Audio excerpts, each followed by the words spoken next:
In the world of reality-based self-defense and also in law enforcement tactics, there's a very popular trend over the last 15 to 20 years to refer to the body's natural flinch reflex. And there are differing approaches, the most popular being to look at how the body naturally reacts in a crisis and to use that as a starting point, accepting that we will tend to have a huge erosion of fine motor skill and therefore we should prioritize gross motor skill, and looking also at the postures and natural default reflexes and reactions that we'll have as a human due to evolution. What I'd like to do is I would like to look also at how our structure itself evolved.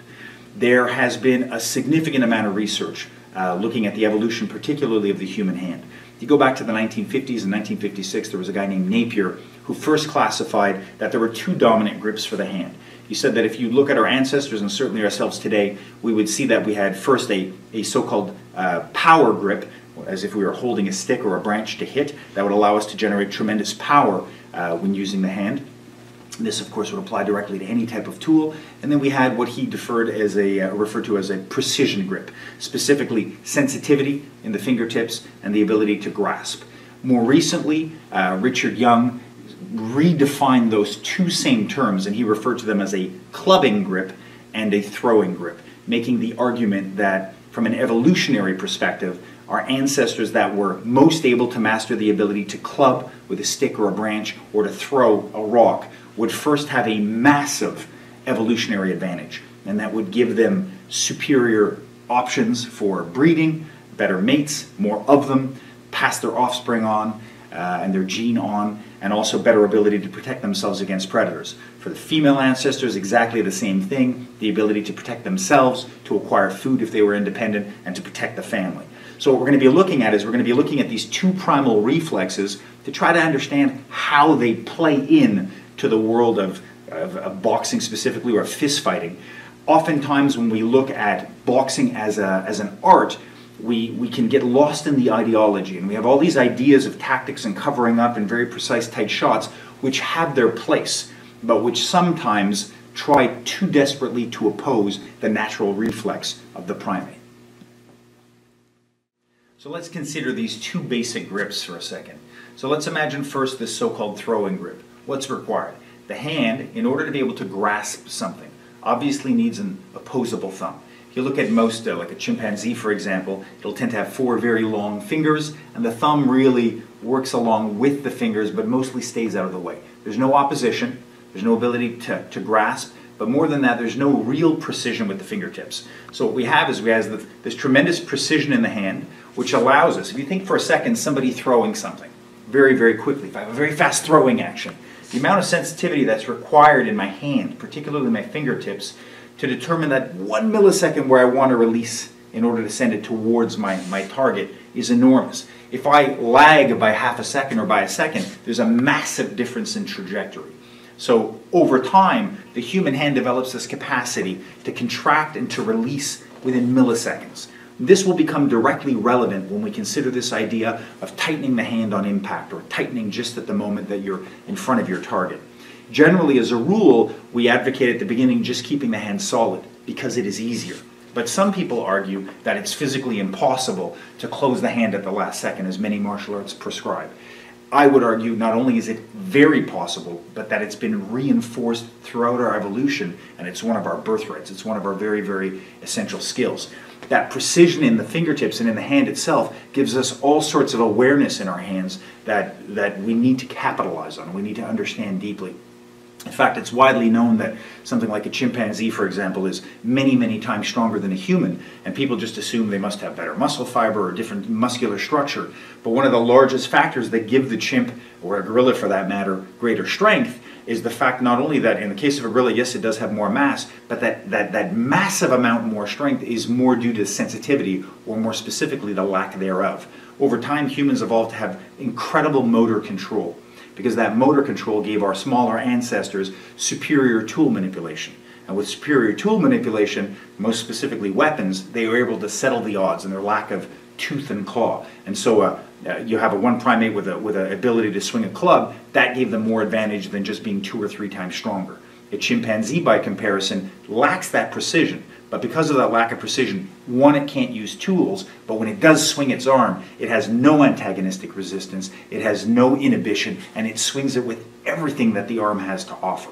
So that would be the major deciding factor there. The second grip, as we discussed, was the clubbing grip. So if we look at the use of any type of tool, you'll notice that the hand, first and foremost, will have that thumb in opposition, because anytime we strike a target, that stick, that lever, that blade, that hammer wants to come back towards the hand. So the thumb is counteracting that grip, and it's serving to resist the counter leverage on impact of that weapon coming back towards us. And we know from previous downloads and from much of our work that we want to focus on those bottom fingers primarily, because it's the bottom fingers that give us that superior grip on the weapon. So whether or not you're a 2-knuckle puncher or a 3-knuckle puncher, as we discussed in renovated boxing, it behooves us to keep that hand tighter on the bottom than on the top. And more than that, when we strike with any sort of stick or lever, it is advantageous, and this is an important point, it is advantageous to have flexion towards the ulnar bone. That ulnar deviation is essential. People will never work with a tool, with a hammer for example, keeping their wrist fully square. Keeping the wrist fully square and trying to hammer or to hack with a blade or hit with a stick would be massively ineffective. We all reflexively elongate, and by aligning the weapon increasingly with the forearm, we have superior leverage, superior mechanical advantage. Anyone picking up a weapon, a stick, a club, a tool, will naturally elongate.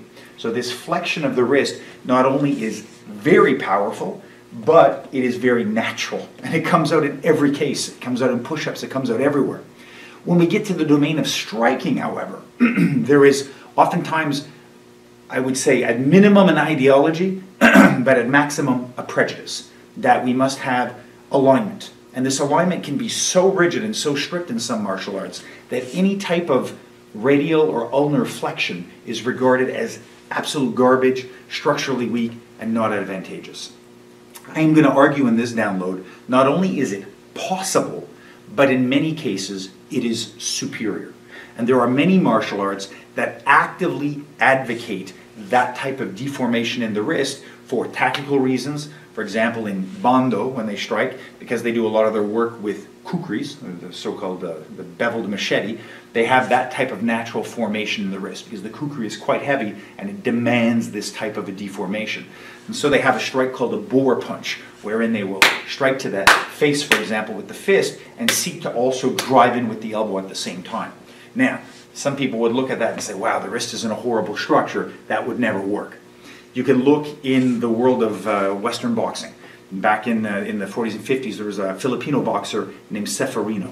And Seferino coined a term for what he termed a Bolo Punch. Now, Bolo is a type of short machete, and so because he was working with these types of short machetes all of his life in the field, when he would punch, he would use that same kind of a swinging action. And the Bolo Punch not only had a deformation in the wrist, but it had this huge chambering which we would hide differently in tactics to generate this elastic whip and drive it into the body. And he used it with massive success and was a champion.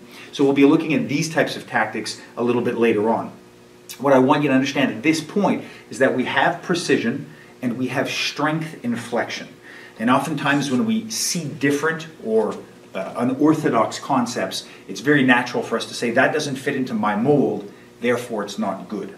Throughout this download, I'm going to be giving us scientific argumentation. I'm going to be looking at the notion of concentric, eccentric, and plyometric, isometric use of the muscles to argue it from that perspective. And I'll be giving you a lot of very concrete historical examples of famous fighters in sport that have used all sorts of non-telegraphic, deformed, and open punches with massive success, so that we can start to look at the body as a tool rather than just specific strategies and specific concepts.